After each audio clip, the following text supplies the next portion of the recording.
मार्च 2004। जम्मू कश्मीर का शोपियां इलाका।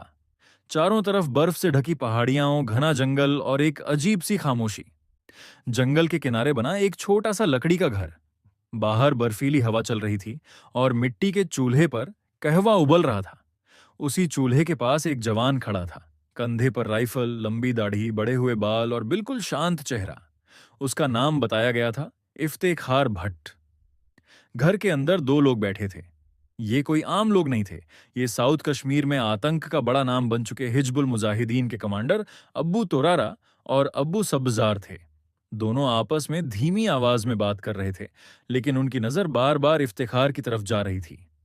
उसकी असामान्य शांति उन्हें बेचैन कर रही थी। कुछ हफ्ते पहले ही इफ्तिखार उनके पास आया था। उसने बताया था कि 3 साल पहले भारतीय सेना ने उसके बड़े भाई को एक मुठभेड़ में मार दिया था और तभी से वह बदले की आग में जल रहा है। उसने आर्मी काफिले पर हमले का इतना सटीक प्लान उनके सामने रखा कि दोनों कमांडर पहली नजर में ही प्रभावित हो गए। चेक पोस्ट की लोकेशन, गार्ड्स की संख्या, एंट्री और एग्जिट रूट, सब कुछ बिल्कुल परफेक्ट। लेकिन आज मिशन से ठीक पहले अब्बू तो रारा के मन में अजीब सा शक पैदा हो गया था। उसे लग रहा था कि वह इफ्तिखार के बारे में बहुत कम जानता है। तभी कहवा तैयार हो गया।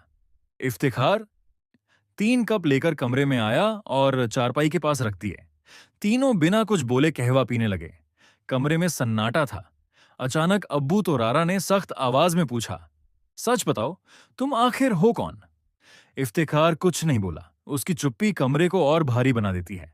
सवाल दोबारा पूछा गया। इस बार इफ्तिखार ने धीरे से कप नीचे रखा, खड़ा हुआ और शांत आवाज में बोला, अगर मुझ पर भरोसा नहीं है तो अभी फैसला कर लो। शक के साथ कोई मिशन नहीं होता। कुछ सेकंड तक कमरे में खामोशी छाई रही। अब्बू सब्जार ने अब्बू तोरारा की तरफ देखा। दोनों की आंखें मिलीं और उसी पल सब कुछ बदल गया। कुछ ही पलों में साउथ कश्मीर के दो बड़े आतंकी नाम हमेशा के लिए खत्म हो चुके थे। लेकिन यह कोई आतंकी या आपसी झगड़ा नहीं था। यह था भारतीय सेना का एक बेहद साहसी अंडरकवर ऑपरेशन। इफ्तिखार भट्ट असल में कोई आतंकी नहीं था। वह था एक पैरा स्पेशल फोर्स का जांबाज, कमांडो कैप्टन मोहित शर्मा। 13 जनवरी 1978 को हरियाणा में जन्मे मोहित शर्मा एक मध्यम वर्गीय परिवार से थे। पिता बैंक में अधिकारी और मां सरकारी नौकरी में थीं। माता पिता चाहते थे कि बेटा इंजीनियर बने और सुरक्षित जिंदगी जिए, लेकिन मोहित शर्मा का सपना था भारतीय सेना। इंजीनियरिंग कॉलेज में पढ़ते हुए भी वे एनडीए की तैयारी करते रहे। जब रिजल्ट आया तो माता पिता ने डर के कारण उसे छुपा लिया, लेकिन मोहित ने खुद यूपीएससी में फोन किया। उनका नाम मेरिट लिस्ट में था। एसएसबी इंटरव्यू क्लियर हुआ, लेकिन मेडिकल में वजन कम निकला। सिर्फ 4 हफ्तों का समय था। मां ने पूरा साथ दिया। सख्त डाइट, मेहनत और अनुशासन। 4 हफ्तों में लक्ष्य पूरा हो गया और मोहित सेना में जाने के लिए तैयार हो गए। एनडीए और आईएमए की ट्रेनिंग ने उन्हें फौलाद बना दिया। 1999 में उन्हें मद्रास रेजिमेंट में कमीशन मिला। कश्मीर में पहली पोस्टिंग के दौरान उन्होंने पैरा स्पेशल फोर्स को देखा और उसी वक्त तय कर लिया कि एक दिन वह भी उसी यूनिट का हिस्सा बनेंगे। 2003 में उन्होंने पैरा स्पेशल फोर्स का कठिन सिलेक्शन पास किया और एक पैरा एसएफ में शामिल हो गए। 2004 में कश्मीर घाटी में हालात बेहद खराब थे। सेना को एक ऐसे जवान की जरूरत थी जो आतंकियों के बीच घुसकर अंदर से सब खत्म कर सके।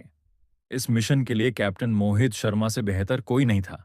उन्होंने नई पहचान अपनाई, इफ्तिखार भट्ट। दाढ़ी बढ़ाई, स्थानीय पहनावा अपनाया, भाषा सीखी और महीनों तक आतंकियों के बीच रहकर उनका भरोसा जीता। और फिर उस एक रात में इतिहास बदल दिया। इस साहसिक मिशन के लिए उन्हें सेना मेडल से सम्मानित किया गया। 2009 में कुपवाड़ा के जंगलों में एक और ऑपरेशन के दौरान गंभीर रूप से घायल होने के बावजूद उन्होंने मोर्चा नहीं छोड़ा और देश के लिए सर्वोच्च बलिदान दिया। 31 साल की उम्र में शहीद हुए मेजर मोहित शर्मा को मरणोपरांत अशोक चक्र से सम्मानित किया गया। कुछ कहानियां सिर्फ सुनी नहीं जाती, महसूस की जाती हैं। जय हिंद,